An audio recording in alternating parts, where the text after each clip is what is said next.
Okay, good, good. All right, great. Can you all see my screen? Okay, you can see my screen. Perfect. Okay, so Thiago, I'm going to show you where to download the resources. It's very easy. You go to the event here, Live Lab number 9, so the state-of-the-art reinforcement learning model for self-driving car in AWS DeepRacer. And at the bottom, you will find the codes and PDFs. Here it is.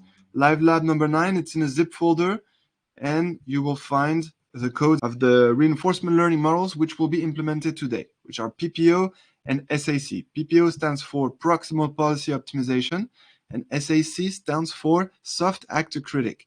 And we will go through the PDF and codes together. It will be very interesting, you will see, okay?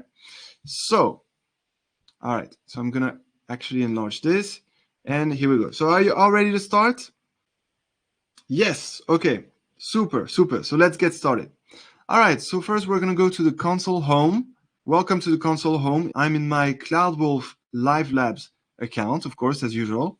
And so today we're gonna do reinforcement learning. We're gonna build some state-of-the-art reinforcement learning models for a self-driving car. Not only a self-driving car, but actually a self-racing car, a car that can race against other bots, other car boats, okay? So the service for that, the best service to build reinforcement learning models in AWS is called AWS DeepRacer. You can see it here, but I'm just gonna help you find it in the search for you. You just enter here, AWS DeepRacer. Here it is. You take the first one, AWS DeepRacer, fully autonomous 1/18th scale race car driven by machine learning. Okay, so really typically today we are in the machine learning category of AWS services. So let's go inside and you will see we will do some fantastic things in this lab. We will build some super powerful reinforcement learning models. I remind that reinforcement learning models are used to build an agent that interacts with an environment where it will play an action in each state of the environment, okay? So that's AWS DeepRacer. Welcome to AWS DeepRacer. I'm going to show it like that. You probably got this page when you entered the service. And the first thing we're going to do is click here, create a model. All right. So first, how AWS DeepRacer works. Okay, so it encourages you to learn the basics of reinforcement learning, but I'm going to explain everything during this lab. Then you create a model. You're going to choose an action space, meaning you're going to choose between having a discrete action space where the AI can play a limited amount of actions, either 0, 1, 2, 3, 4, 5, for example, or a continuous action space where the actions are continuous. The values of the action are continuous, meaning that they're not either 0, 1, 2, 3, or 5. They are, going, for example, from 0 to 1, an infinite range from 0 to 1, as an example. Then we will train and evaluate our reinforcement learning models. And then we will do some tuning to improve the model. And maybe if you want, join the DeepRacer League, where you can indeed have your car racing against some other reinforcement learning models, against some other people who built reinforcement learning models, okay? So as an option, you can take a crash course on reinforcement learning if you're interested, but I'm going to explain everything in this lab. And we're just going to directly jump to step 2, create a model. So here we go. Let's create a model. Okay? All good so far? Yes, you're all ready to go. Perfect. Okay, so in reinforcement learning for AWS DeepRacer, so that's basically the overview of what is reinforcement learning. I'm going to read it out loud because it's very important that you understand the framework, okay? So in reinforcement learning for AWS DeepRacer, an agent, which is our vehicle, our self-driving car, our self-racing car, learns from an environment, which will be here the track. And how will it learn from the environment? It will learn from the environment by interacting with it and receiving rewards for performing specific actions, okay? Then, the model training process will simulate multiple experiences of the vehicle on the track in an attempt to find a policy. Okay, so the policy is exactly the function mapping the agent's current state. So the state is actually the exact situation at a specific time t where the car is. Basically, it's the exact position of the car at a certain time in the track. That's the state, to a driving decision. And that's the action. That's the action that will be played in order to progress in the track, to drive well, in order to go to the right direction and hopefully win the race, okay? Which maximizes the average total reward the agent experiences. The total reward will be the sum of the different rewards, and basically the faster the car goes and the more it progresses into the track, the more it finishes the laps, the higher will be the cumulative reward, okay? There is always a reward metric in a reinforcement learning environment that allows to orientate the actions of the agent, because we will either offer to the agent a positive reward when the actions are good, when the actions make the agent progress in the right direction, or we will punish the agent with some negative rewards, with some bad rewards, if the agent is playing some nonsense actions, going into the wrong direction.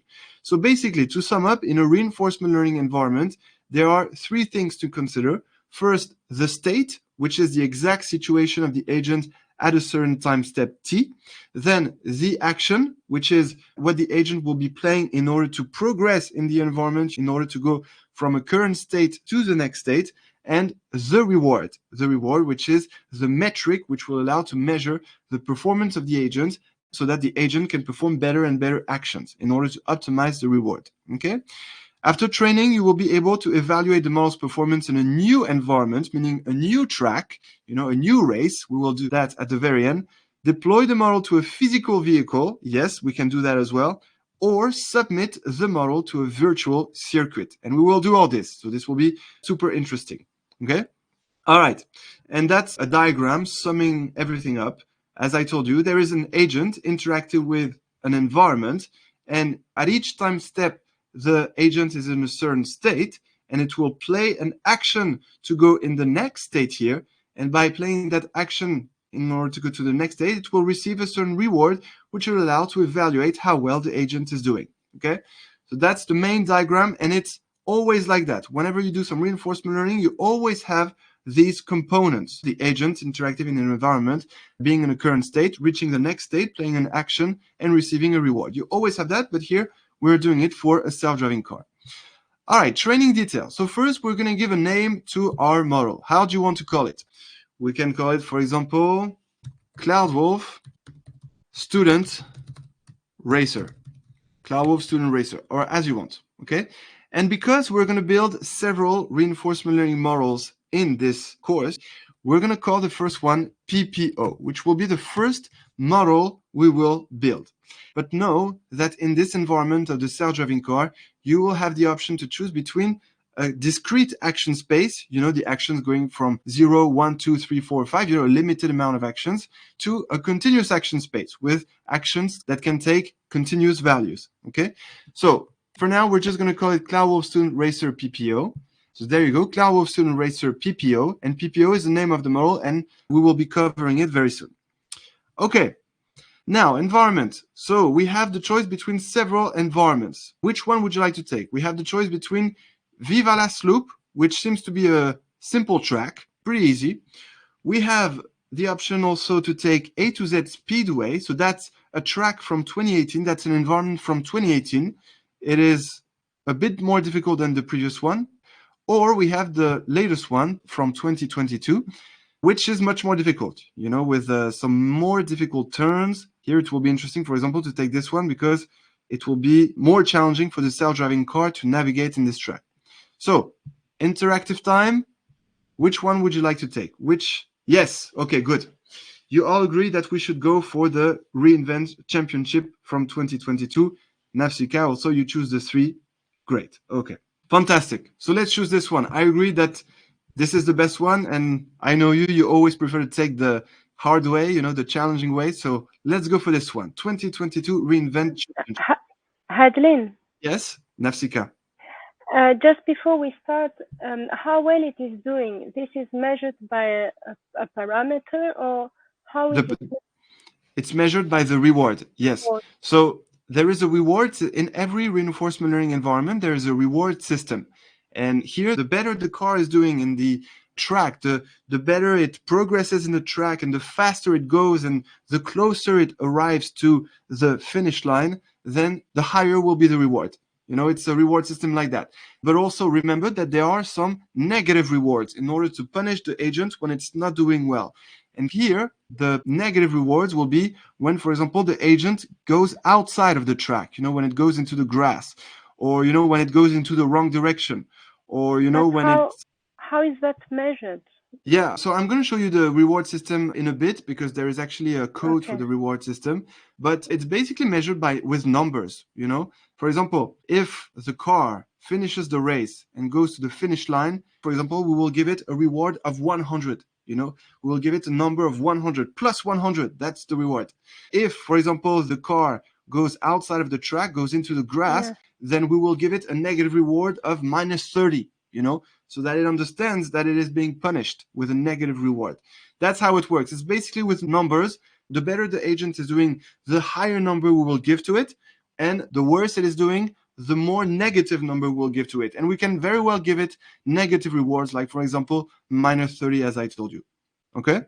But we will see Okay. exactly what are those numbers. We will see exactly in a bit. Okay. Thanks. Okay? Okay, cool. Let's continue. So yeah, let's all take this track, 2022 reInvent Championship. Track direction. So here it doesn't matter whether we choose clockwise or counterclockwise, and anyway, it will be the same turns. So let's keep the default option here, counterclockwise. No need to take tags. Let's click next. All right, now, second interaction time. Which race type would you like to do? Time trial, against the clock, object avoidance, which is good if we want to really build a self-driving car that navigates well, but besides have to avoid some objects. Or would you like to do a race? Would you like to not only build a self-driving car, but also build a self-racing car, racing against another agent, another artificial intelligence? So which one would you like? Let's take a vote. Okay, so Nafsika, you choose 3, the race. Andre, you choose 3, the race. Dalton, you choose 3, the race. Nafsika, 2. You change your mind. You choose the avoid obstacles. Okay. Ray, 3. Thiago, 2. Priyanka, 3. Chakwidi, 3. Head-to-head racing. Carlos, 3. Kelvin, 2. Alex, 2. Okay, so it seems that the voting system leans towards 3. Yeah, okay. So I will just take the majority of votes. We will go for 3. But of course, feel free to, try object avoidance whenever you want. By the way, make sure to know that there is a free tier, for AWS DeepRacer, there is a free tier. You get 10 hours of free training. The first 10 hours of training are free for you, but make sure you haven't used AWS DeepRacer before. Make sure to know that this is the first time that you're using AWS DeepRacer. If that's the case, then fine. This lab will be free for you. And if not, if you have used DeepRacer before, be very careful. I will actually show you the pricing in a bit. Okay? So, yes, we will just take the majority of votes for now. Head-to-head racing, we'll race against another boat. And here are the boats, actually. Here are the competitors. And here we can choose how many boats we want to compete against us. Let's choose one, let's do a head-to-head racing. Let's just do a race against another boat, just one other boat. And here we go. So then let's continue with the configuration. Here, this is where we set the speed. So it's values actually between 0.1 and 4. I've never tried to use other speeds, so I suggest we keep this one, 0.5 meters per second. It will actually be good to see how well the agent is navigating. But of course, if you want to make it more challenging, we can choose, for example, another speed. We can choose to increase the speed. Would you like to keep the default speed or increase the speed? Default. Okay. Default. Okay. Andre, you want to increase a little? Default. Okay. So, Andre, if that's okay, we will keep the default one. However, if you want to increase a little bit, you can. It's absolutely fine. And actually, you can always share your screen at the end. But the training will be long, and that's why I prepared something for you. Okay? So, let's keep the default speed. Any one of you who wants to increase it a bit, feel free to increase it a bit. And let's continue. Allow lane change. So that doesn't really matter. Choose a minimum and maximum time interval for each boat to randomly change lanes. That's not really important, but this is very important. So here are 2 state-of-the-art reinforcement learning models that are absolutely powerful, that are cutting edge, and which are first PPO, Proximal Policy Optimization, or SAC, Soft Actor-Critic. And so now is the time to go to our little folder to check out those 2 models. And we're going to start with PPO, and then we're going to choose which one we want to build. But as I said, I've prepared something for you. We'll actually see all of them. So let's open PPO. So this is something I've written in LaTeX. So this is in order to make very nice PDFs. And this is basically a comprehensive guide on proximal policy optimization, which will give you an intuitive understanding and plus the essential math of how this model works. And besides, I give you also the code because I didn't want to give you a black box, So I give you also the code of PPO. This is not exactly the same code as in AWS DeepRacer. The code for this model, actually, I was not able to find it exactly. I was not sure if it's open source somewhere, but I'm basically giving you the code of PPO here, and we will follow. I will give you an overview of how proximal policy optimization works so that we are not, using a black box. We are really understanding what we are building. Okay. So first, let's start with the PDFs. Okay. So yeah, this guide offers an in-depth exploration of proximal policy optimization, a cutting-edge reinforcement learning. And here are the contents. Okay. And so here we go. First, we explained what is reinforcement learning. That's okay, you understand. The RL problem, indeed, an agent observes the state of the environment, takes an action based on that observation, and receives a reward. It's always the same thing, whether you are building a self-driving car, training a self-driving car, or, doing reinforcement learning for a business problem. There is always the agent taking an action in a certain state based on an observation, reaching a next state by playing an action, and receiving a reward. Okay, so you have to know first that PPO, Proximal Policy Optimization, comes from the family of policy gradient reinforcement learning models, which means that you're going to compute the gradient of a loss function, the objective function with respect to the weights of the policy in order to optimize it a little bit. And that's why it's called Proximal Policy Optimization, because the idea is that you're going to update very little by very little the policy, meaning you're going to update very little by very little the weight of the policy, because the policy is a neural network, so it has some weight in order to predict which actions to play. And actually what it's predicting is Q values for each of the actions. So you're going to have this policy having some weight, and you're going to take the gradient, and then you're going to update the parameters of your policy by, adding the gradients to those parameters. And this will, little by little, update the policy in order to maximize the reward. Okay, so here we go. Let's read this a bit in order to understand a bit what's inside the black box.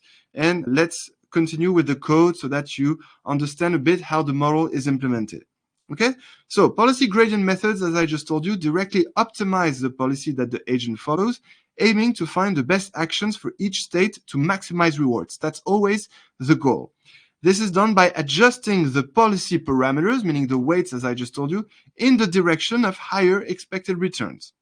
Okay, so these are the policy gradient methods only, and they, pose a certain challenge, which is why we had then proximal policy optimization. Because before that, before PPO, we had TRPO, Trust Region Policy Optimization. This was one of the first policy gradient methods, but this presented some complications and challenges which had to be, solved by PPO, Proximal Policy Optimization. So while powerful, traditional policy gradient methods can be unstable or inefficient. Large updates can drastically change the policy, leading to performance degradation. And that's exactly what was the problem of original policy gradient methods. They were doing too large updates of the parameters of the policy. The policy, I remind, is the function that takes a state as input and returns an action as output. And it has tons of parameters, which are the weights of the neural network, predicting those actions. And the problem with original policy gradient methods was that the updates of the policy were too large. And so what is the idea of PPO? The idea is to clip the gradient. It is to clip the updates in order to limit the size of the updates, in order to do small updates instead of large updates. Okay, so let's read this. PPO addresses the instability of policy gradient methods by limiting how much the policy can change in a single update. Instead of doing large updates, we're going to do small updates, ensuring smooth and stable learning progress. That's exactly what PPO is about. So how is it done? Well, this is done to the surrogate loss, or the surrogate objective. At the core of PPO is a clever technique to clip the policy update, meaning to limit the policy update in order to make it small, effectively putting guardrails on how drastically each update can change the policy. This clipping mechanism ensures that the new policy doesn't stray too far from the old one, promoting stable and consistent learning. Okay? Now, we also have the advantage function in PPO, Proximal Policy Optimization. PPO uses the advantage function to determine how much better an action is compared to the average action at a given state. This helps the algorithm focus on promising directions for policy improvement. Okay? And now, here is the core of the proximal policy optimization, and we will see that in the code. Here is basically the surrogate loss that you have to optimize, that you have to minimize, okay? Because this is actually including the advantage. We will see that in the code. We will see exactly in the code where is the advantage. In this formula, it is right here. That's the advantage. That's the advantage function measuring the benefit of taking a specific action over the average. And the clip function ensures that the ratio stays within a controlled range. So the ratio is this. It is the ratio of the new policies, because each time you go from an old policy to a new policy by slightly updating its weight, okay? And so you have this ratio in the formula, which is the ratio of the new policy's probability of taking an action to the old policy's probability, okay? So that's the intuition, that's the overview of PPO. Now let's have a look at the code. So what I'm going to do is I'm going to follow in parallel so that, we can see exactly where is the what. So let me take it like that. And here is the code. Actually, I can do it like that. It will be simpler. Okay. All right. Yes, I think that's good. Okay. So I'm going to put it back like that because that's the core. That's the essential formula, mathematics behind the PPO. And now let's have a look at the code. So I'm not saying this is the exact same code as the PPO code in DeepRacer, but this should be something very similar because basically this is an implementation of the Proximal Policy Optimization reinforcement learning model. Okay?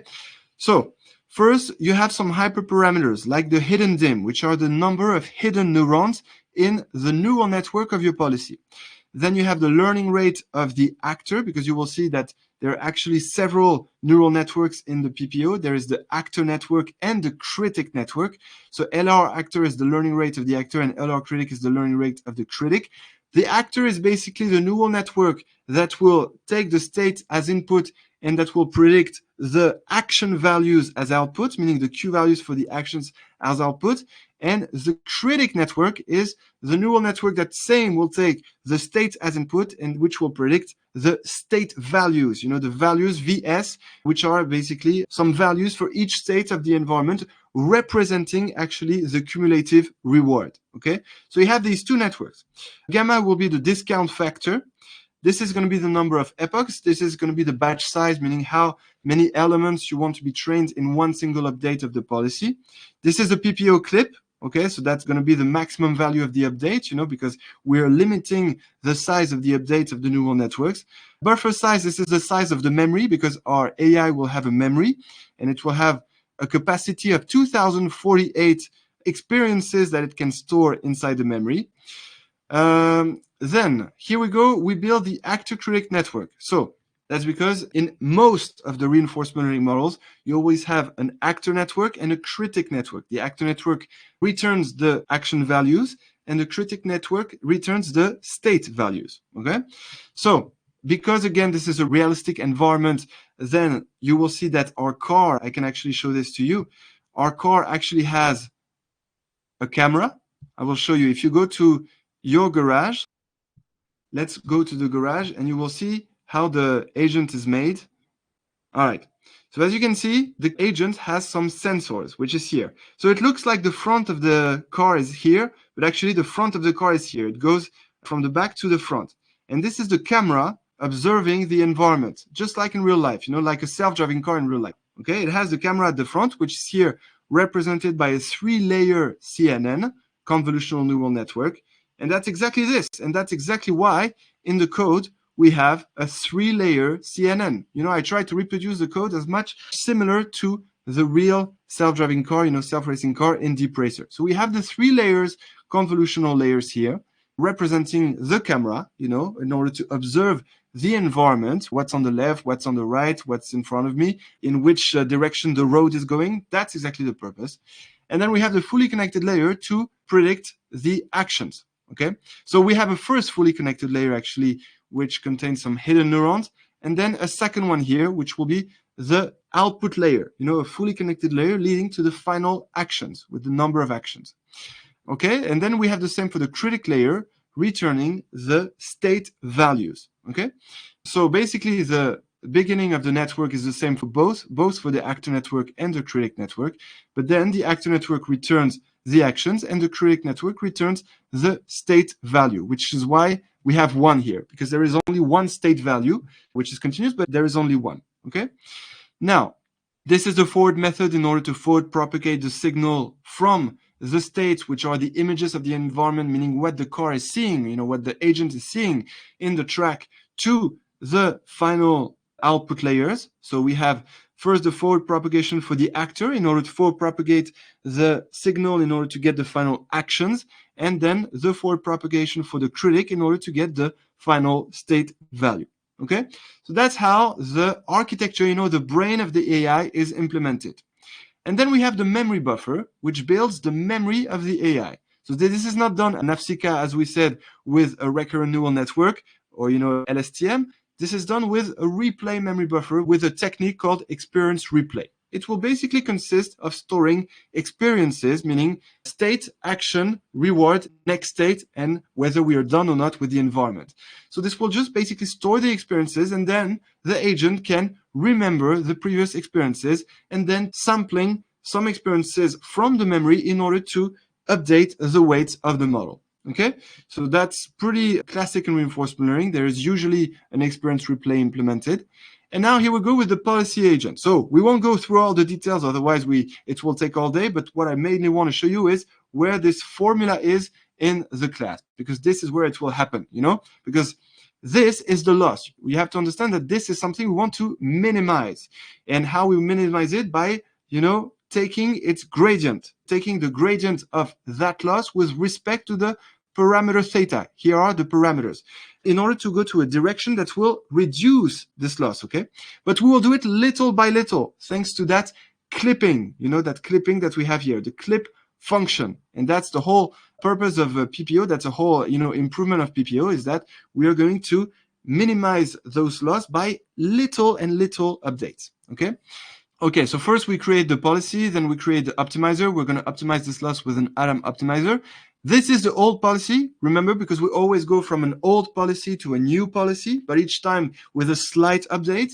And this is the mean squared error loss, okay? Select action. So select action, this is just a function that will select an action. But remember, because the action space is continuous, it will select it by sampling from a normal distribution with a certain mean and a certain standard deviation. So there you go. That's the normal distribution. Oops. Let me go back, excuse me. All right. That's the normal distribution. That's the class that allows to take that normal distribution, multivariate normal. And inside that normal distribution, you have to enter the mean of that distribution, and the standard deviation, action var. Okay, let me find this again.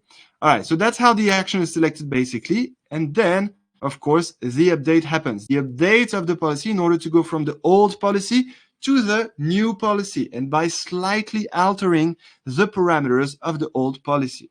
And so how does it work? Well, we run a Monte Carlo simulation. That's something that is usually done in PPO. We run a Monte Carlo simulation to give us an estimate of the state rewards, okay?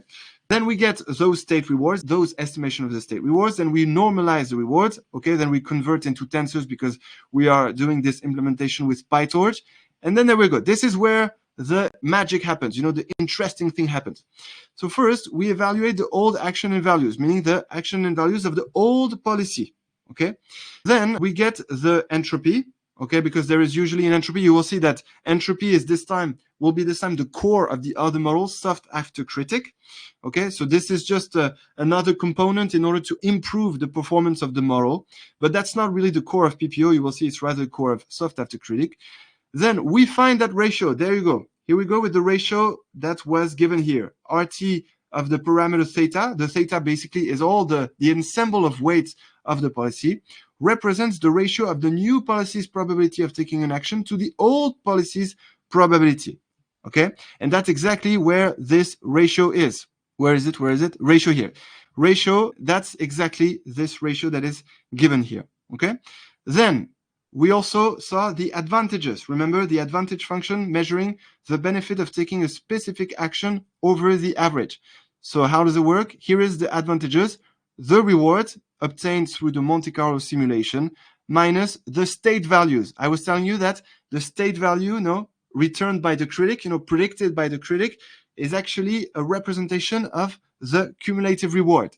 And that's how the advantages is computed here, computed here by taking the rewards obtained from the Monte Carlo simulation minus the state values, meaning the predictions of the critic network, okay? Then we have the advantages, and so then we can get the surrogate loss, which is the sum of these two surrogates here.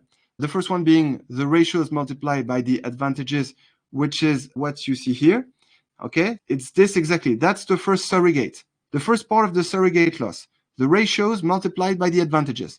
And then the second surrogate, which is the clipping, which is exactly this, exactly what we see here. Okay, clamp means also clipping. It's just a PyTorch function allowing to limit certain values within a range. So that's what clamp means here. But this is exactly the clipping happening of the ratios: 1 minus PPO clip, 1 plus PPO click times the advantages. This is exactly what we see here, in the formula.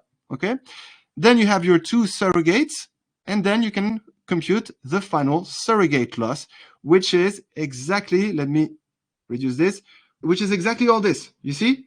That's the surrogate loss, the total surrogate loss, which is the mean of the two surrogates that we had before, and which is why we have this. And plus we have the entropy in order to improve even more the experience, but that we'll see better with soft Actor-Critic. Okay? So basically, the loss, the surrogate loss that you have here is exactly this formula. Okay, and we will not go into more details. I just wanted to give you an overview of how PPO works, but at least you get to know a bit what's happening inside the black box.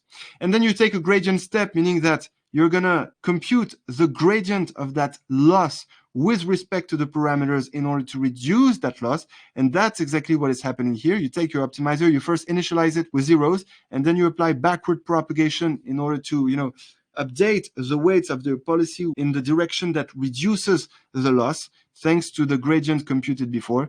Then you apply your step. So that's when all the weights are being updated for real. And that's how we go from the old policy to the new policy. Okay? And that's the core of the PPO algorithm. So now I hope you understand a bit better. I hope this overview was detailed enough for you to understand a bit how PPO works. But I guess now is the time for some questions. Feel free to ask me some questions so that it's clear for everyone. Okay, so yes, I see that there were some questions. Sorry, I had missed that. Does that have anything to do with step size? Step size. Ah, yes, you mean the gradient step? Yes, exactly. Yeah. We're limiting the gradient step. Exactly. That's exactly that. Okay. So it bases the experience on images.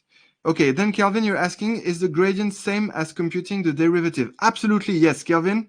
That's a very good question, and you're absolutely correct. I will show you exactly what is this derivative. We're basically computing the derivative of that loss here, of all this, with respect to the parameters. Okay, so it's the derivative of all this with respect to the parameters. Okay, Kelvin? Good? Okay, cool. All right, so yeah, you got this overview of PPO. Excellent. So now we're going to go back to the console and we're going to continue. Now that we understand a bit what's happening inside the black box, we're going to continue with PPO. All right, let's have a quick look at the hyperparameters. You have the gradient batch size, which is here 64. In the code, what did I enter in the code? In the code, the batch size, 64. You see, I tried to reproduce something similar. So that's exactly the batch size in the code, okay? Then learning rate, 0.0003.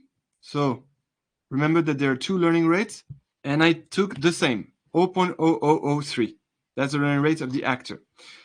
There is no learning rate. Hadley, yes? Just, can you go a bit slow because yes, of course. I had to go back.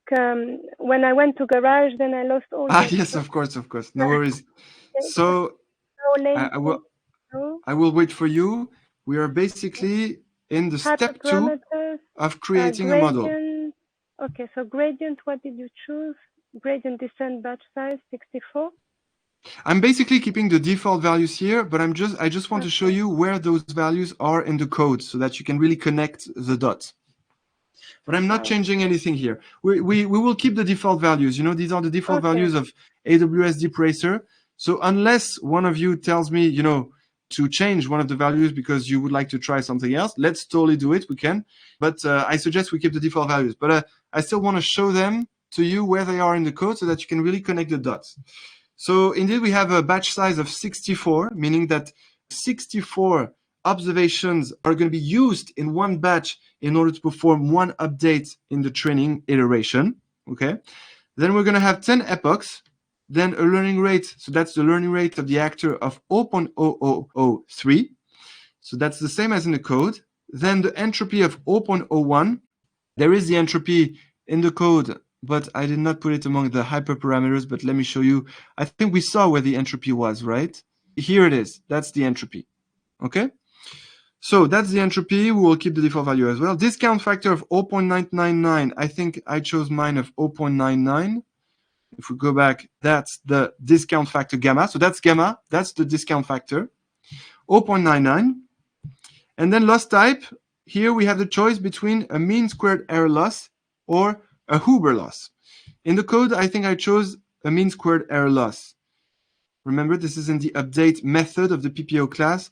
Yes, here you see that's where I choose the mean squared error loss. Okay, so feel free to either choose a mean squared error loss or Huber loss. I think this will bring similar results. Maybe let's keep the default value of the Huber loss. It's a bit different to the mean squared error loss, but it's also very, very good. And besides, it's a default value, so let's keep this one. Number of experience episodes between each policy updating iteration, 20. Okay, that's okay. We can keep that. Okay, so basically we keep all the default values here, and let's click next. All right, so here, this is where it gets interesting, because this is where we define the action space. And as I told you before, we have the choice between two action spaces.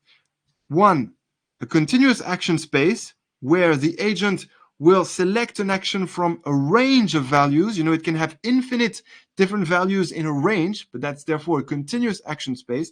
Or we can choose a discrete action space. So actually, let's start with the discrete action space because it will be more easy to visualize. So basically, with a discrete action space, the actions, you know, the number of possible actions that the agent can play will be limited, you know, to a limited amount of values. So let's have a look exactly at what will be this discrete action space. So first you take the steering angle, which determines to what degree the front wheels of your agent can turn. Steering angle granularity describes the increments between angles, choosing higher numbers for smoother actions. Higher numbers also expand the action space and thus increase training time. Okay? Pro tip, to a higher steering angle can empower the agent to make unnecessary excessive turns and can cause zigzagging. Okay. Then you have some actions for the speed. The speed determines how fast your agent can drive. For the agent to be able to drive faster, set a higher speed. On a given track, you must balance the desire for speed against the concern for keeping the agent on the track while it maneuvers curves at a high speed. Pro tip, the higher the speed limit and more actions, the vehicle has a better chance of driving faster, but a model may take longer to converge. Okay? So here we have a steering angle granularity of 5 and a maximum steering angle of 30, meaning that the different actions of the steering angle will go increments of 5, and therefore we have a limited amount of actions. And then for the speed, the granularity is 2 and the maximum speed is 1. Let's see actually below exactly what will be the action list. Okay, so that's the action list for the steering angle. And because we chose a steering angle granularity of 5 with a maximum steering angle of 30, it goes like this. The first action of index 0 will have a steering angle of minus 30 and a speed of 0.5. Then action of index 1 will have a steering angle of minus 30 and a speed of 1. Then second, minus 15, 0.5. Action of index 3, minus 15, 1. And etc. until we reach the other side of the range for the steering angle and the speed, because the last action, the action of index 9, will have a steering angle of plus 30 degrees and a speed of 1 meter per second. And that's how the discrete action space is, you know, with a limited amount of actions. But now, if we choose a continuous action space, remember the action values will be continuous. And so, indeed, the steering angle will go, with infinite values in a range going from -30 to +30. And same for the speed, it will go in an infinite range of values from 0.5 to 1. Okay? That's the minimum speed and that's the maximum speed. Because, sometimes the car will have to brake, so it will reduce its speed. Sometimes it will accelerate, in straight lines. It will have to increase the speed. So there you go. So now that we understand the difference between a discrete action space and a continuous action space, time for interaction. Which one would you like to pick? The discrete action space or the continuous action space? Nafsika, you would like to choose discrete. Okay, this will actually be faster to train the model. Okay, the others, would you like continuous or discrete? Okay, Carlos, you would like continuous. Okay, so again, we're going to take a vote and we'll just take the majority. Chakwudi, you're choosing discrete. Okay, Dalton, discrete. Okay, so you're all to choose discrete except Carlos. So Carlos, feel free to pick continuous, but make sure that you have, the free tier account first and that you're using DeepRacer for the first time, because I want to make sure that you are within your first 10 hours of free training. Okay, so you're all choosing discrete. Good, let's choose that. And Carlos, I have some good news for you. Do not worry at all, because actually I've prepared all the models and I'm going to show you all the models at the end, including the continuous action space. So no worries at all. Okay, so we're going to choose discrete action space. We perfectly understand what are the different actions that the car can take. For example, it can choose to, really turn left by having a steering angle of -30 and braking, reducing its speed, or, going completely right and accelerating while taking a right turn. Okay, so yes, that's the action space. That's done. Perfect. We have the action space. Okay, so that's going to be our car, the original DeepRacer. Remember not to confuse. This is the front of the car. It goes in that direction. Okay, so this is the back of the car. This is the front of the car with the camera composed of 3 convolutional layers. Okay, then let's click next. And there you go, Nafsika. You were asking about the reward. Here is the reward system. So it's quite complex, but I was telling you the rewards is in the form of numbers. It's going to be given to the AI in the form of numbers. So let's take, for example, the obvious rewards. This is the initialization of the reward. Okay, so basically we initialize the rewards to 0.001. Okay, that's basically how we initialize the reward system. And now here is the interesting part. So if the agent stays inside the 2 borders of the track, that is good, right? Therefore, we need to reward the agent with a positive reward. And therefore, we're going to give it a positive reward, which is computed here if all wheels on track and if it's not too close, from the border, then we are going to give it a reward of 1. Okay, so we give it a positive reward in order for the agent to understand that it's doing good. Okay, and else, if it's getting too close to the 2 borders of the track, or if it goes outside of the track, then we will penalize it with a very small reward. So I told you about negative rewards, but it can actually be very little reward. And here the very little reward is 0.001. Basically, instead of always increasing the reward with a 1 increment, we're going to stop that increase and we're going to almost not increase it. Okay? Then penalize if the agent is too close to the next object. So that's if we had chosen the second option with the objects to avoid. Okay? So that's how we're going to penalize it. Distance to the next object. Okay, so we compute this. Yes. So you see here we reduce the reward. Reduce the reward by halving it. Okay, so that's not concerning us. That's not for us because we have not chosen option 2. This is just what it's going to do when you have some objects, how you're going to penalize it if you get too close to an object or if you touch an object. And this is the final reward. So you see that's the final reward given. 1 times reward lane. So reward lane was what we computed here, plus 4 times reward avoid. So that's, for the objects, whenever it touches some object. Okay? And this is when you penalize it. That's how it is penalized, by halving it. Okay? So that's a reward system. That's a typical reward system. No need to really remember it now. Just know that the better the AI is doing, the more reward it will get, which is here a reward of 1. And the worse the AI is doing, the more penalized it will be with a small reward, either 0.0001, instead of 1, therefore that's a punishment, or, by penalizing it by halving it with this 0.5 multiplying factor.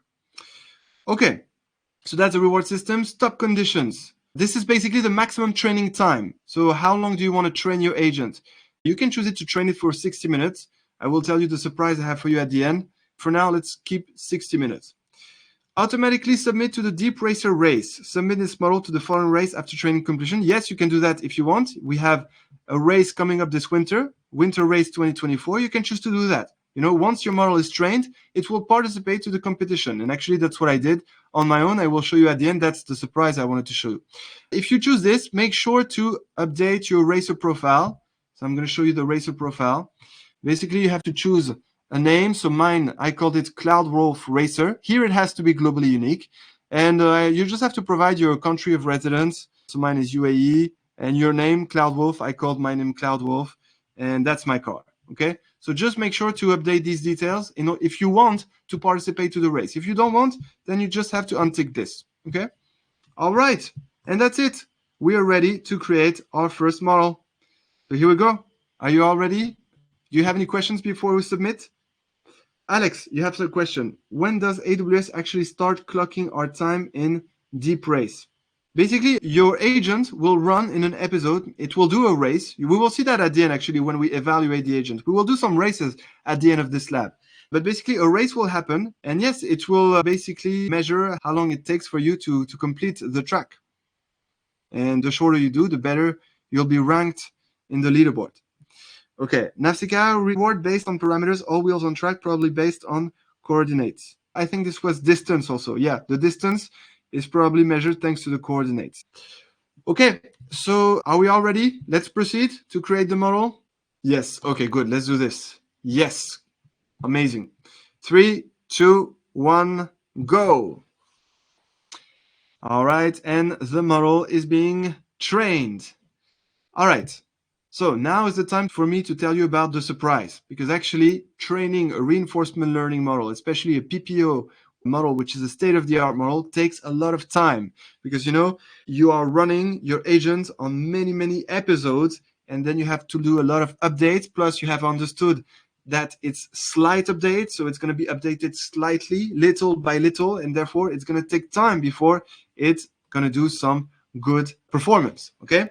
Therefore, my surprise. What is my surprise? Well, my surprise is that I actually did a lot of training these past few days in order to get a good model and to get some good results. And so I'm going to show that right away. So what I'm going to do is I'm going to go to my model here. I'm going to open that in a new tab, and I'm going to show you what I did. And these are all the models that I have trained over the past few days. So these are actually the latest creations, but yesterday and the day before yesterday, I had created some more. So there you go. What did I do? I created a model, CloudWolf PPO Continuous, which is a PPO model for a continuous action space. I created, like you today, like us today, a PPO model with a discrete action space. And I created a soft Actor-Critic model, we will see that right after, for a continuous action space, because actually for the soft Actor-Critic model, there is not the option of choosing a discrete action space. Okay? So I'm going to show them to you. Which one would you like to start with? Because actually right now, our model is not even training yet. It's initializing training. It's going to take a few minutes, and then it's going to take 60 minutes max, but it takes usually hours. I actually trained each of those models for 4 hours. I chose a maximum training time of 4 hours. So each of these models here, which I trained before the lab, were trained for 4 hours, and we're about to see the results. I haven't seen the results yet. I'm going to discover them with you. But let me know which one you would like to start with among these models. PPO discrete, PPO continuous, or SAC continuous? I suggest we start with PPO discrete because that's the model we have just built. Yes, okay, let's do that. Okay, PPO discrete, got it. Let's start with this. This is exactly the one we built, and I haven't tweaked much the parameters, so let's see. Okay, training complete, as you can see. Indeed, I launched the training more or less 4 hours before the lab. I'm going to show you the training configuration. Like you, I chose head-to-head. So it's funny, I also had the same choice as the majority of votes today, head-to-head. I chose, like you, a 2022 reInvent Championship counterclockwise. I'm going to show you the reward function. Yeah, that's the same as the one we saw before. Sensor camera, exactly the same.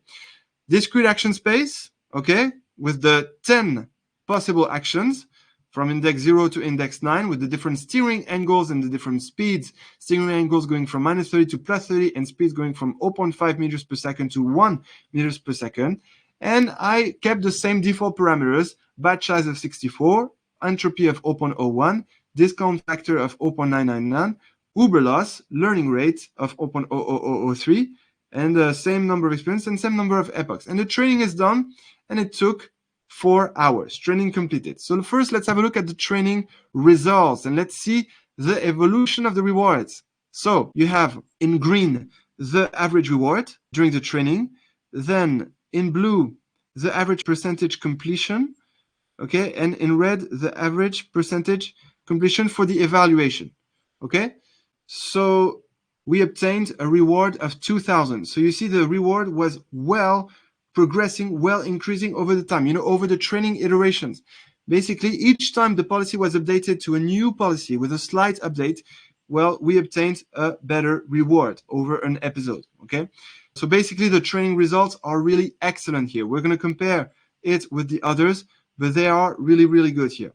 So now, what we're going to do, because the training is done, we're going to proceed to the evaluation. Let's actually see if our model has started its training. Not even yet, It has not even started its training. It's still initializing the training. So it's good that we're continuing with this. And so now what we're going to do is start the evaluation. And what consists an evaluation? Well, basically, we're about to do a race. The evaluation is exactly a race that's about to happen. And we will see exactly how our car is driving in the track after being trained for 4 hours with a PPO model on a discrete action space. So are you ready? Let's start the evaluation. 3, 2, 1, go. Start evaluation. Okay, so yeah, we have to choose first if we want to do again head-to-head racing. So it was trained for head-to-head racing. So we're going to choose head-to-head racing. Let's here call it CloudWolf PPO discrete evaluation. Okay. Specify head-to-head racing details, generic boat vehicle. Okay. We're going to race against one boat vehicle with a speed of 0.5. Okay. Evaluate criteria, 3 trials. Yes. 2022 reInvent championship. Okay. So we're basically going to do 3 races counterclockwise. Okay. Now we can start the evaluation. Let's do this. 3, 2, 1, go. Okay. And plus, my model was submitted to the Winter Waste 2024, you will see. Okay, so now it's initializing the evaluation, and very soon we will see the race starting. So let's see. Okay, in the meantime, if you have some questions, feel free to ask. And Nafsika, you saw a drop in the red curve? Yeah, that's due to exploration. Basically, there are some exploration phase during the training where the model explores different actions to see if it can improve the best score. But usually during the exploration, indeed, the reward decreases because the actions are usually randomly selected. We randomly select some action to explore new subspaces of the action space, subsets of the action space. Okay, so we were going to have to wait a little bit before the evaluation. Okay, so what I can do actually, well, because the evaluation takes a little time, what I can do is take another model and launch the evaluation for the other models. There you go. The evaluation starts. No, I guess we will still have to wait a little bit. Okay. So yes, we're going to take CloudWolf PPO continuous also. Okay, training complete as well, good. And now I'm going to start the evaluation. Okay, I'm going to say CloudWolf PPO continuous, head-to-head racing. Okay, one boat vehicle, all good, all good. Okay, so we're going to start the evaluation for this one too. Okay, that's okay. It will be submitted later. And now I'm going to do the same also for the soft Actor-Critic model. Here it is. And that's our model, by the way, which is training at the moment. And the soft Actor-Critic continuous model is ready. So here we go. Let's take it. Training done. Let's start the evaluation so that we can see all of them. Okay. I'm going to call it CloudWolf SAC continuous, because for SAC there is not the option of the discrete action space. So continuous, head-to-head racing, one boat vehicle, 0.5, reInvent championship. Yeah, all is good. I'm going to start the evaluation for this one as well. Yes, that's okay. It will be submitted later. Okay, and we can also check, by the way, the rewards for the PPO continuous, meaning the PPO model with the continuous action space. Let's have a look at the reward here. So you see, actually it's interesting. The reward here did very good. The training was very good, but probably because it's a continuous action space, it would require more than 4 hours to get to those rewards we got with the discrete action space. Let's have a look at the training again. Where is it? That's CloudWolf PPO continuous. I'm just going to organize this better. That's SAC continuous, and that's PPO discrete. Okay, good. So that's the one. And what is this? That's the garage. I'm just going to call this. By the way, these are excellent links if you want to understand in details PPO and soft Actor-Critic. Soft Actor-Critic, we'll get to that after. But there you go. So that's PPO discrete. Remember, in PPO discrete, the rewards did very good. That's PPO continuous, in which the rewards went up to 1,600, but because it's a continuous action space, it requires some more training time. And now let's have a look at SAC, Soft Actor-Critic, training.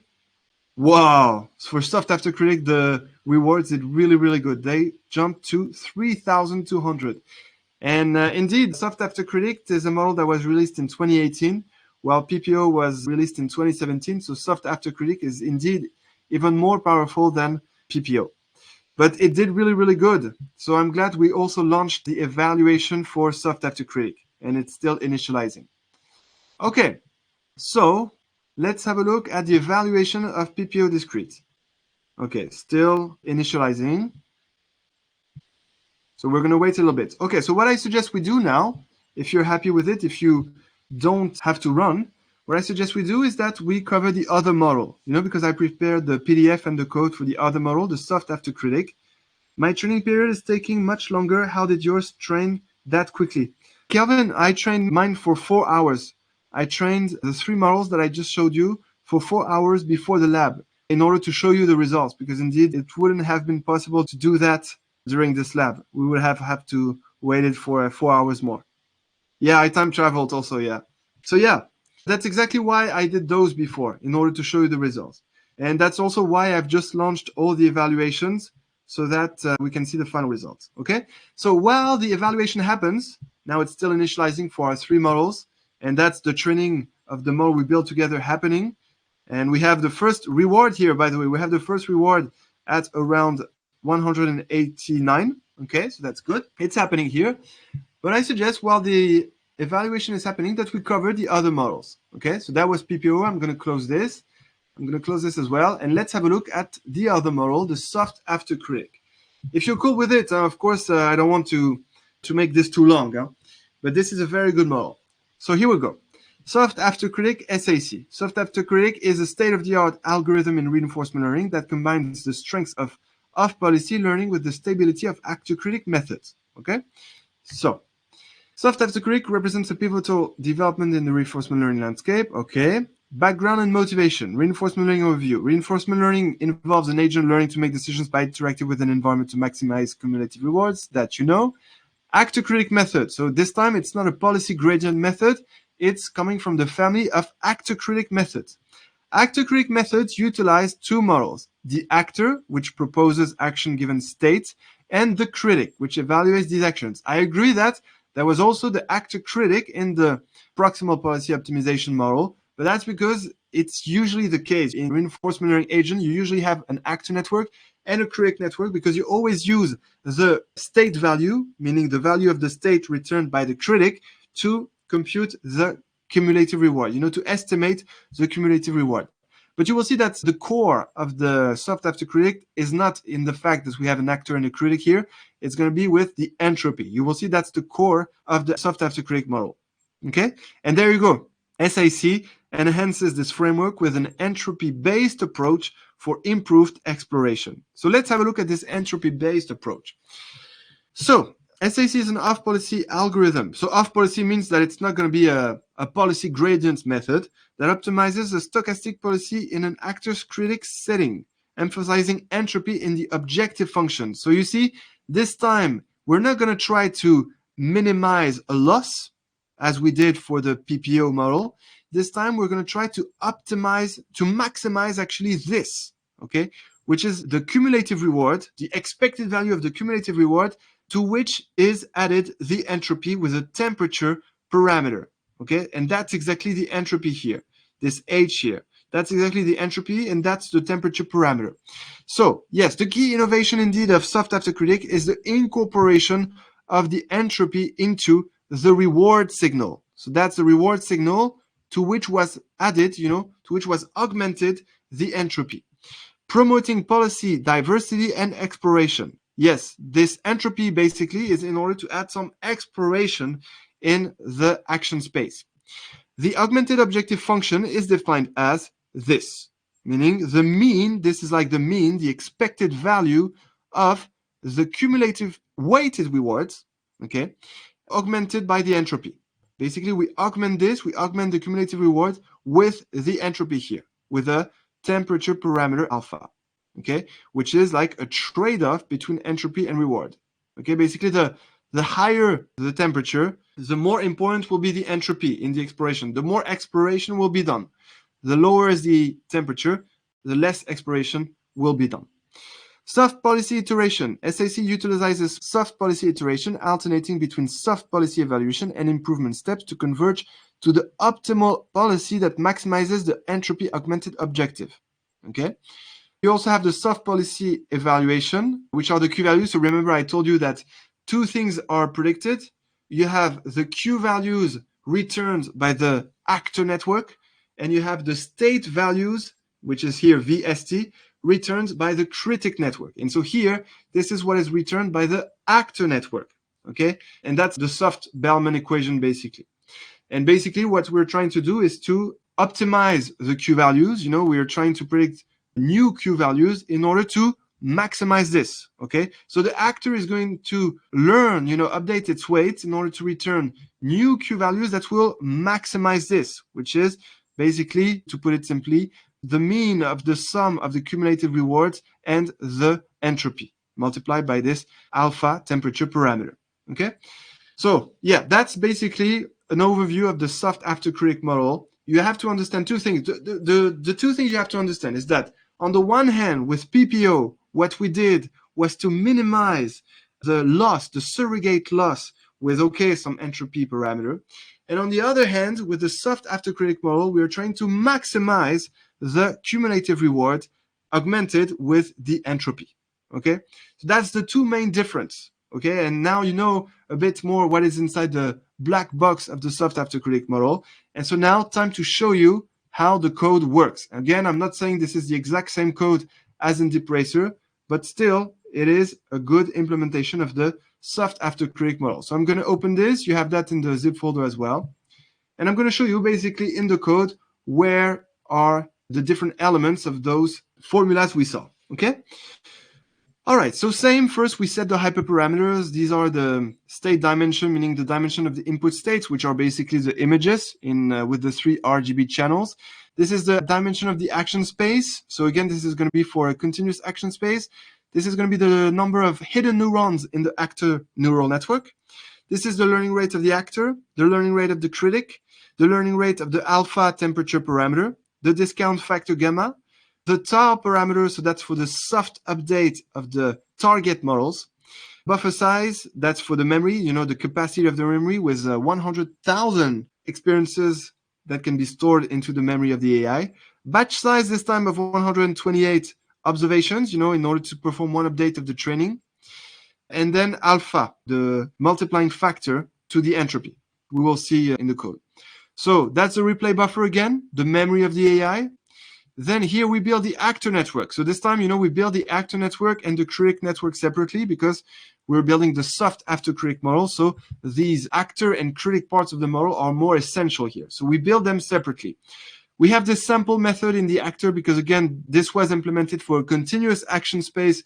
And therefore, instead of selecting a specific action, we are sampling from a normal distribution, Gaussian distribution of a certain mean and certain standard deviation. And that's how the action is returned. Then we build a critic network in order to return, remember, the state value, the value of the state, VS, that we see. Where did we see it? Where is it? Yeah, VST, that's the state value. That's what is returned by the critic, okay? And that's why the dimension is 1 here. Instead of returning many possible different actions, well, we can return one value of the state, which is VST, this one here. Okay, then we build a class which will, contain the whole architecture of the soft Actor-Critic agent, composed of many networks. You will see first a network for the actor, then a network for the first critic, a network for the second critic, then a network for the first target critic, a network for the second target critic. As you can see, there are many different networks in the soft Actor-Critic agent.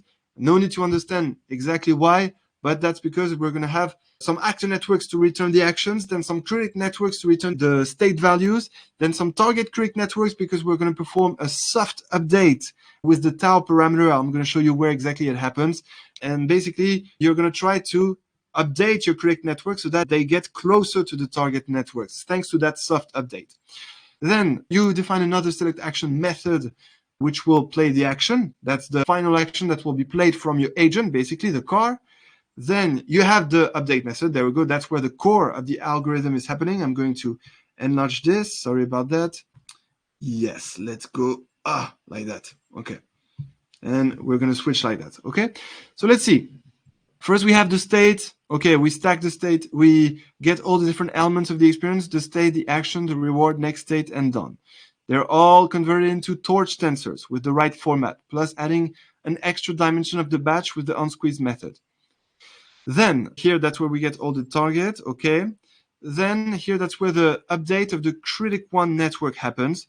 So we first compute a loss for the critic one network, the first network of the critic, with a simple mean squared error loss. Okay, then we update the weight of that critic one network with the optimizer, an Adam optimizer.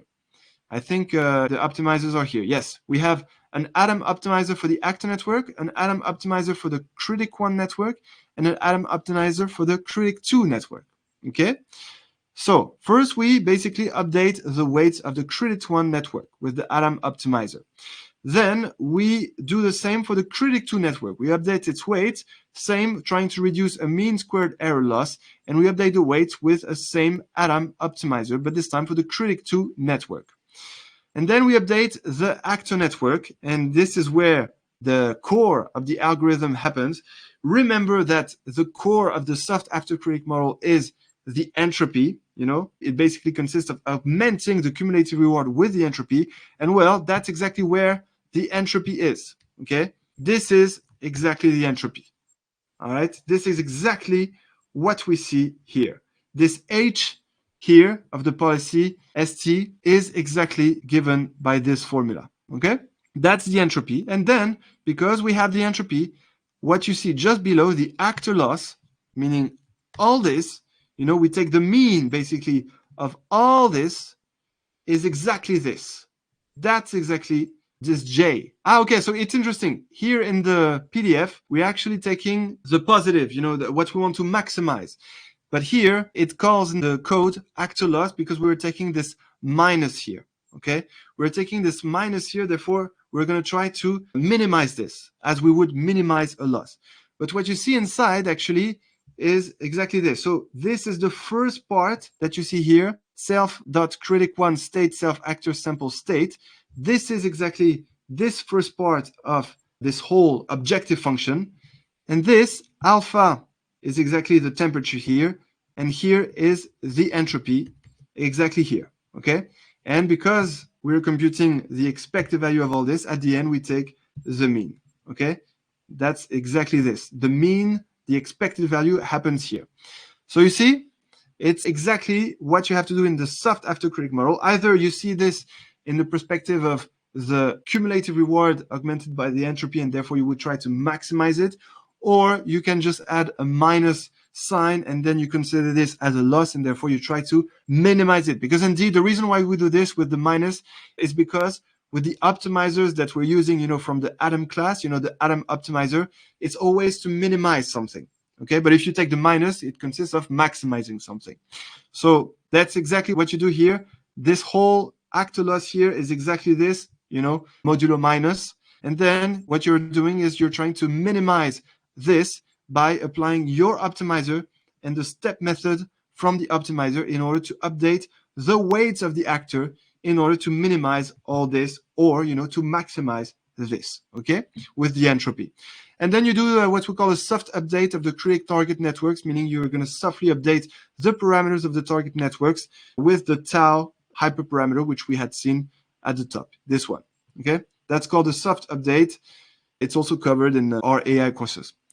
Okay, so again, this was an overview. Sorry that I cannot get into more details, but you get the core, the essential idea behind the soft Actor-Critic model. It consists of maximizing the entropy augmented reward, which is exactly this, or in the form of the code, it consists of minimizing minus of this, minus this objective function, because usually when you use optimizers, it's in order to minimize something. So yeah, that's the overview of soft Actor-Critic. Now you know a bit more what's inside the black box of soft Actor-Critic. You have the code, you have the PDF. If you want to reread this, you have some more here also. But there you go. Do you have any questions regarding this?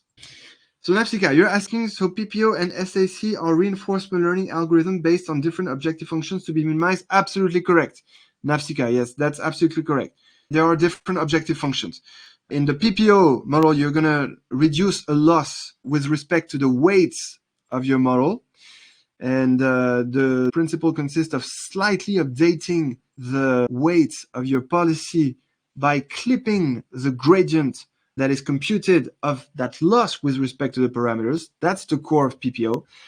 And in SAC, soft Actor-Critic, the core of the algorithm is to augment the reward, the cumulative reward with the entropy, and that you will try to maximize. But in fact, because in PyTorch, when you use an optimizer, you're not maximizing something, you're minimizing something, well, you're going to take the minus of that, and that's what you're going to call the actor's loss, which is exactly what we saw in the code.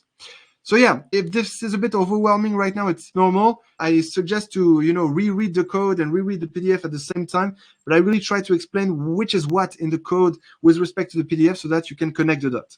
Entropy of what, actually? Let me show you again the entropy.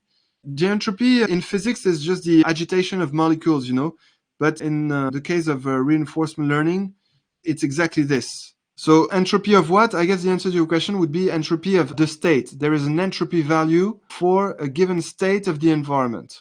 Okay?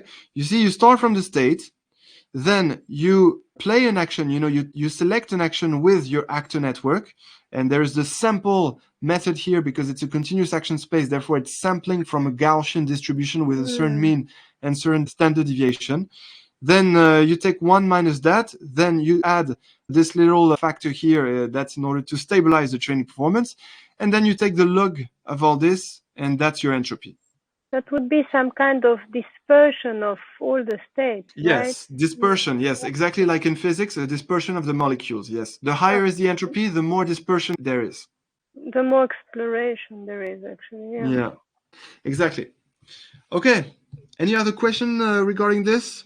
These are very, very advanced models, so it's okay if it can seem a bit complex. Chuck Woody, still training? Yes, yours is still training. Okay, great lesson and a lot to go over. Yes, absolutely. Yeah, this was pretty advanced today. And most welcome. So now what I suggest we do is we check if the evaluation is ready. Yes, it is. Evaluation has successfully completed for the PPO discrete model. Fantastic. And continuous. Oh, nice. We have a video. That's amazing. We will have a look at our video. That's fantastic. Evaluation has successfully completed as well. Perfect. Excellent.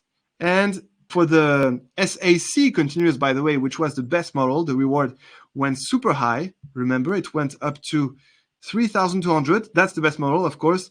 It's the one that gets desired. The evaluation is not yet ready, but I suppose it will be very, very soon. Let's hope. So first, let's have a look at the evaluation for the PPO. No, that's our training. PPO discrete model. Are you ready? We just have to watch the video. It's basically going to be a video of our agent self-driving, self-racing in the track against another bot. Are we ready? 3, 2, 1, go. Yes, perfect. And it seems to be driving very well. Look, it stays on the track. It stays on the track. Turn left, turn left. Yes, doing super good. Doing super good. So here it gets a bit too close to the border, and now taking a right quick turn and passing in front of the other boat. Look how well it's doing. I just trained this PPO model for 4 hours on a discrete action space, and check this out. It's doing so good. So good, so good.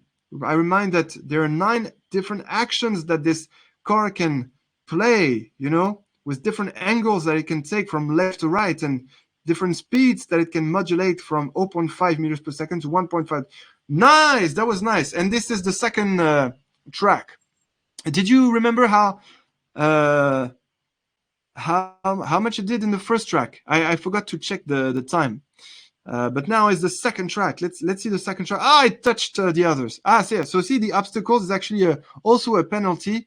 Okay, so here it's doing much less good than the first time. But let's see if it can catch up with the bot. But definitely, it's not going to do a time that is as good as the first lap.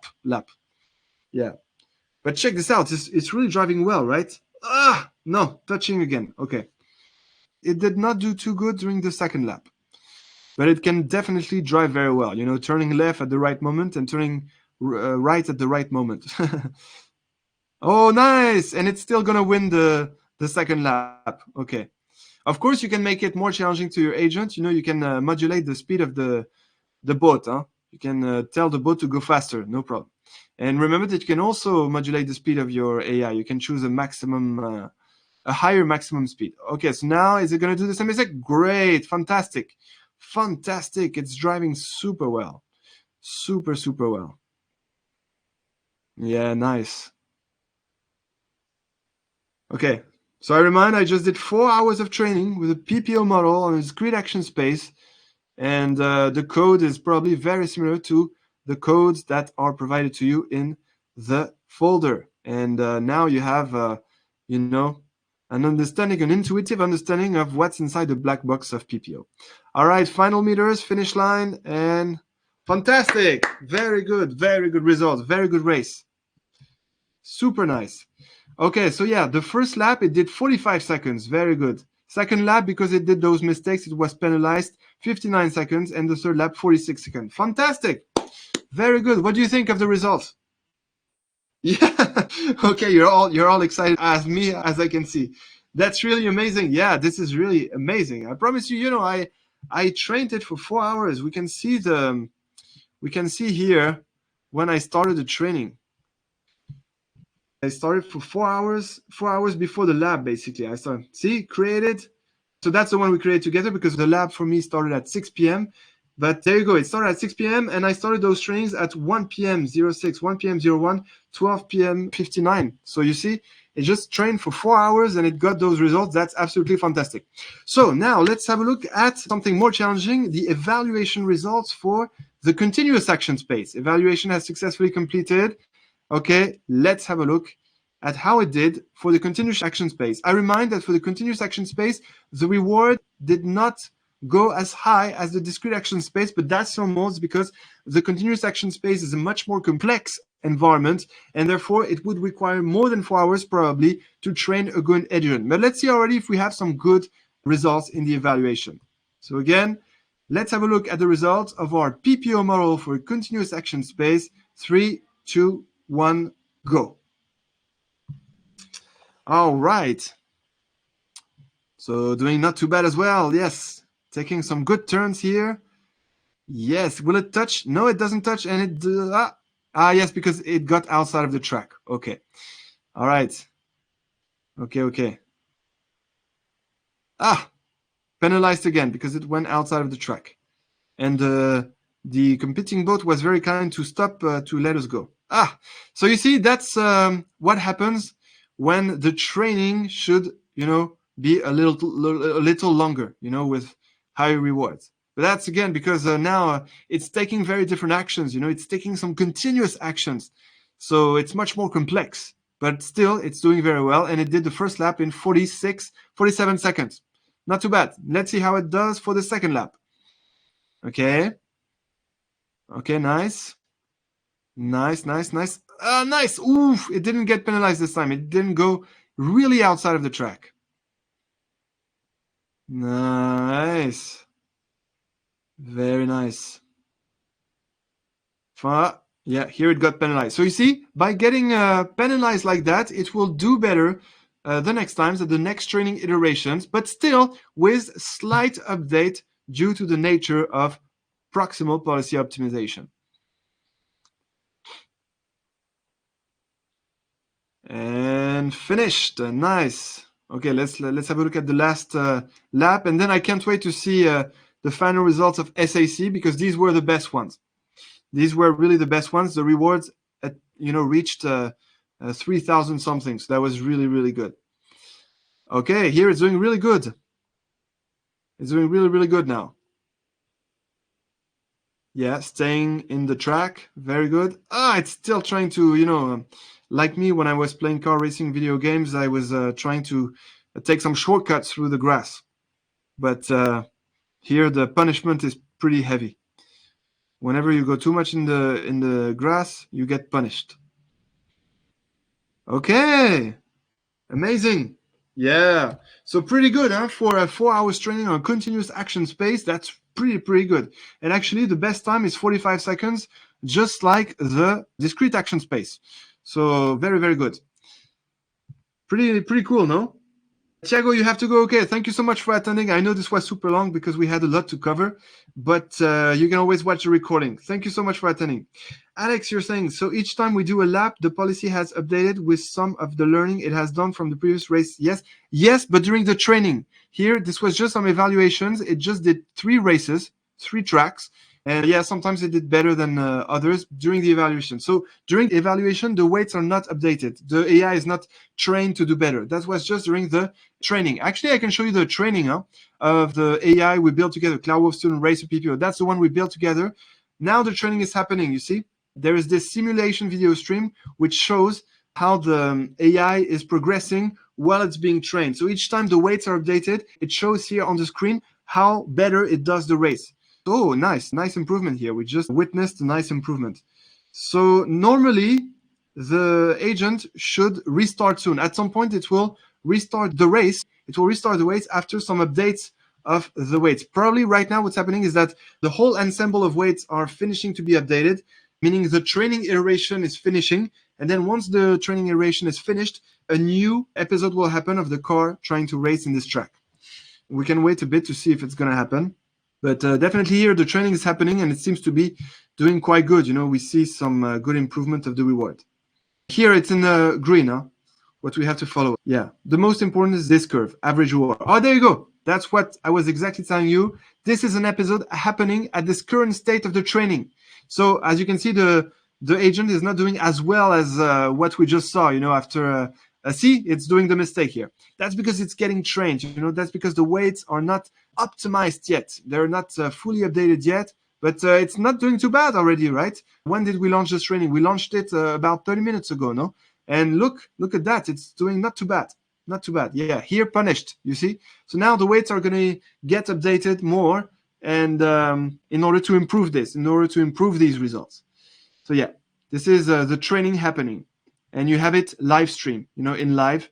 Yeah, that's what I was telling you. 37 minutes of training so far.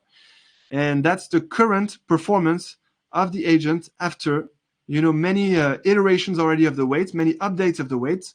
But because we are doing PPO here, these are soft updates, these are light updates due to the clipping or the clamping, from PyTorch.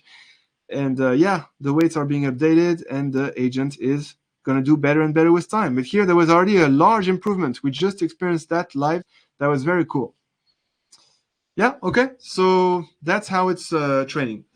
This is so freaking cool. Yeah, I'm glad you like it, Alex. This is amazing. Yes. Oh, yeah. We're all having a lot of fun. Yeah, I'm telling you, reinforcement learning is my favorite branch of machine learning. We're basically building a self-driving car right now. This is super cool. Okay, so now let's see if the best model has finished its evaluation. And yes, evaluation completed. I remind that this is the best model because indeed, during the training, we saw the reward reaching super high values of 3,200. So now we're about to see probably, an evaluation that is perfect, a perfect race. And actually, yes, check this out. Look, the best time for the discrete action space for the PPO model was 45 seconds. Then the best time for the continuous action space of the PPO model was 45 seconds again. And now for the SAC model with a continuous action space, and again, I trained this for 4 hours, it is 36 seconds. So it's even better. And plus, I trained it for 4 hours on a continuous action space. It's not like it required some more training time in order to reach, sufficient high rewards during the training here. Here, it required more training time for the PPO model on the continuous action space because PPO is less powerful than SAC. But SAC, even if we're taking a continuous action space, well, with 4 hours of training, we are getting amazing results. And that's because the SAC is an improvement compared to PPO. It is an improvement. It is more powerful, more performant. And that's how, with only 4 hours of training, the same amount of training that we had for PPO, well, we could get 3,200. We could get a super high reward, even on a continuous action space. So let's have a look at the evaluation results. The first lap was done in 36 seconds. That's absolutely great. Let's have a look. And yeah, we can see that it's probably, going to take some... Oh, nice. Oh, yeah. It's doing so good. Check this out. This is like a real racing car now. It's, it's doing as well as I would do playing a video game. Actually, car racing video games were my favorite video. I know. Okay. So it still made a mistake here, but it seems to be going super fast, right? It's still, it's really maximizing its speed compared to the previous time. You see the difference, right? I'm saying that it's really, trying to go faster than the PPO model. Yeah. And yeah, for the other laps, it did 45 seconds like the others. Yes, because it made this mistake. Okay. But yeah, 36 seconds for the first lap. That was really, really good. And definitely, remember, in the continuous action space, it can modulate its speed between 0.5 meters per second and 1 meters per second. So we can see here that it's really maximizing its speed all along, even if it's making some mistakes. Okay, so yeah, I guess that's going to be it. Yeah, 36 seconds. That was really good from SAC. So yeah, that's going to be it for this lab. We're not going to wait for our PPO model to get trained because anyway, we saw the results. I just wanted to build one model with you, but feel free to let it run and share in the comments of the lab what you got. But there you go. I think that's it for this lab. Thank you so much for attending. This was a long lab. How long? Yeah, 2 hours, 2 hours lab. So thank you so much for attending. Thank you so much for staying until the end. I see that most of you stayed until the end, and I'm sure I understand that some of you had to go. So thank you so much. This was very exciting. And I look forward to seeing you at the next lab. Thank you. Bye-bye. And feel free to comment and share your results. Bye-bye. Hey, my friends, one quick final thing. If you're not participating to the winter race, then you have to delete your models. You have to do the cleanup in DeepRacer. Otherwise, you might get charged in the future, for storing your models, keeping your models. So I'll just show you how to do the cleanup. It's very easy. You open the left-hand panel here. Then you go to your models. Okay, then you're just gonna select all of them. I'm just gonna delete all of them. Then you click actions and then you click delete. Okay, you click delete and done. Deleted successfully, cleanup done. I just wanted to show you this. I just wanted to tell you that indeed it's important that you do the cleanup if you don't intend to keep your models. Otherwise, you might get charged. All right, if I refresh, will they disappear now? Almost. Only this one is remaining. Let's refresh again and cleanup done. Okay, perfect. So now we can wrap up. Thank you so much again for attending this workshop building the PPO model and the SAC model for a self-driving car. I look forward to seeing you in another course or in another workshop. And until then, enjoy AI and enjoy the cloud.